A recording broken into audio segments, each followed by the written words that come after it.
Growing Community Media is bringing back its conversation series with a couple of guys who hold quite different political views, but have come together with a shared message that American democracy deserves to be saved, needs to be saved, and they're going to sit down and have a talk. One of those two men standing by on the phone is former Congressman Joe Walsh. Look, you know my history. I was a divisive political asshole from the right. And that divisive political a-hole joins us now, live on the phone. You know, I think that's the only time I've ever used that as an intro. Oh, my God, Steve. Hey, the truth is the truth. It's good to be with you. I was a political a-hole. Yeah, well, listen, I salute your newfound freedom to speak and what you've done. And as you've described to me it off the air, I completely tanked my career. I hope you're happy, Cochran. Oh, and you're the one that got me on the radio, Steve Cochran. Yes, that's true. In the day. That's true. All right, so you're spending time in Washington. I think for folks who follow you on Twitter, before we talk about this event next week, they would be interested to know how your wife is doing. You're wonderful. She's doing well. You know, she had breast cancer surgery a year and a half, 2 years ago. And it's, you know, Steve, once you have cancer, you always have it. So she's doing well, but fighting her way through it. Thank you. And is she interested in running for office again at some point, or are those days over? Hell no.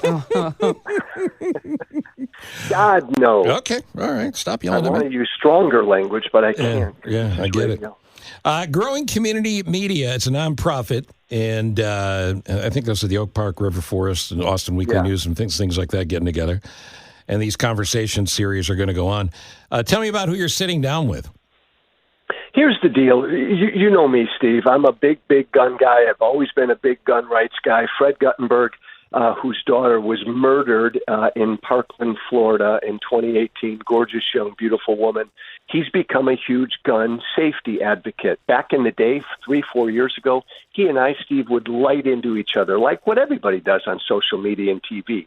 We'd hurl insults at each other. We'd hate on each other. You want to take my guns away.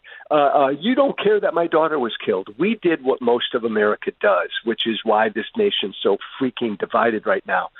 And then we reached out and started to talk privately, and we found out, hey, you're a pretty good guy, you're a pretty good guy, and we actually started to talk privately, Steve, and we found some common ground on guns. So we're this sit-down, this conversation is going to be about your differences and your similarities?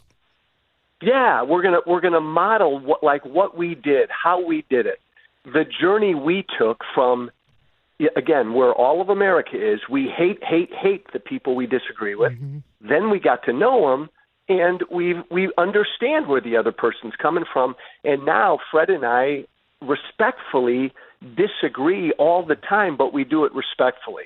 We kind of think this is what America needs to do. Steve, this is just a hellish election, but no matter who wins in November, this country is going to be 100 times more divided.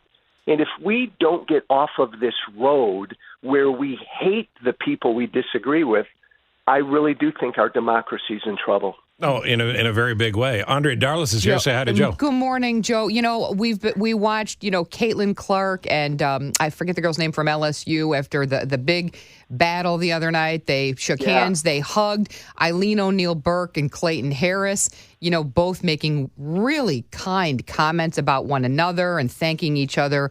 So we've seen this in politics and in sports. I always like when the loser concedes, whoever it might be, the win, and then they shake hands, and then they move forward for the greater good. And so it sounds like you say there's a glimmer of hope, of optimism. Yeah, and You're being optimistic. I love the fact that you're sitting down with college and university students to kind of bridge this gap. Is that kind of your message, Joe, that, hey, you know what? We can agree to disagree, but respect the other person, and let's shake hands at the end or give a hug. Bingo, or have a beer, or in my case, a shot of tequila. Yeah. Break bread together. Look, even in Congress 10 years ago, we were not doing that anymore. I was a Republican. You'd never meet with your Democratic opponents off hours. We just stopped doing that. We used to do that way back in the day. And I know we blame our politicians for this, but I think this is on the American people. We're traveling college campuses, Fred and I. It's the Two Dads Defending Democracy tour. But you nailed it. That's the whole point.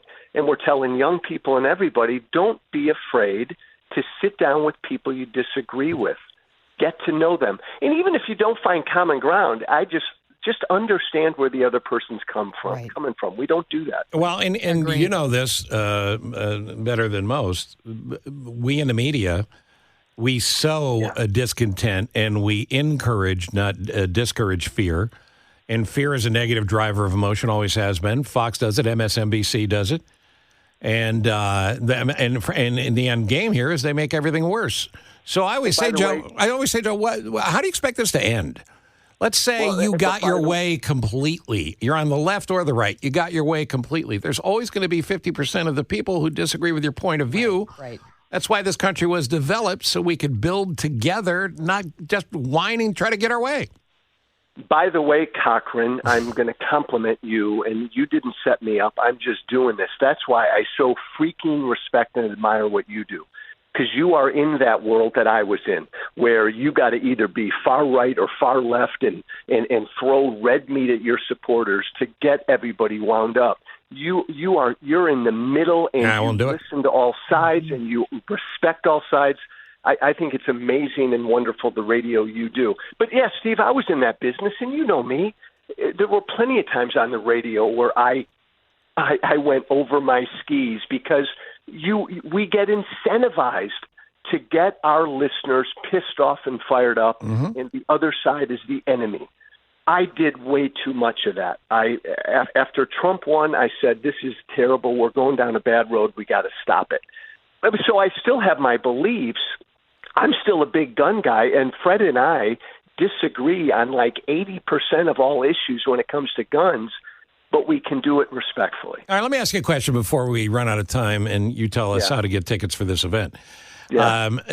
I believe in the Second Amendment, and I believe in the right to own guns, and I also believe that majority of responsible gun owners want safe gun legislation to be enforced in this country, and for there to be opportunities for you to have both. Have guns, sport guns, shoot for fun, go out and target shoot with your buddies, go out hunting, whatever the case may be, or be a collector. But most of those people in survey after survey after survey say the same thing. We've got to stop the carnage. So why can't we have both? Why can't we at least agree, and the Congress you came from, why can't they push forward and agree to limit the carnage in the various logical ways that have been brought up? Because, especially the side that I come from, the right, the NRA pro-right gun side, doesn't want to give an inch because they worry if they give an inch, if they open that door, it's going to open and the floodgates will open. And we've got to break that down. But again, Steve, like when you run for office, both sides are incentivized to be as extreme as they can on these issues because otherwise you'll get primaried and booted out of office. I'm a big gun guy, but we got to do a better job before a gun is bought when it comes to background checks to make sure a bad guy shouldn't get a gun. I think that's an area where there is great room for potential for compromise legislation. Yeah, and I just tell people all the time, I go, look, Congress isn't coming to get your guns. Congress can't agree that the sky is blue on a sunny day. I mean, they're not going to get anything done. Andrea, last word. No, you know what? I love that you're doing this show. What is the biggest change that you're seeing in people as you're sitting down? Are you seeing more people when you're doing these events come together? Yeah, that's such a good. What I'm seeing is a hope. Like, I think there's a hunger for this. I think most Americans are sick of the divisiveness. I hate you, I hate you, I hate you every time you turn on the TV or the radio. But they're afraid to speak out. They're afraid, but it really is like the quiet majority. They want this ugly divisiveness to end.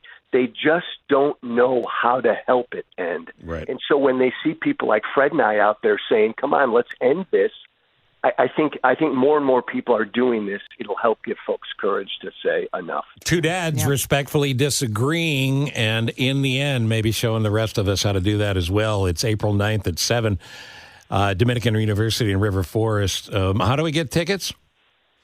Go to DOM, that's DOM for Dominican, dom.universitytickets.com, DominicanUniversityTickets.com. Scroll down, get your tickets, come out and see us Tuesday night, April 9th. All right, best to your family, man. Thank you.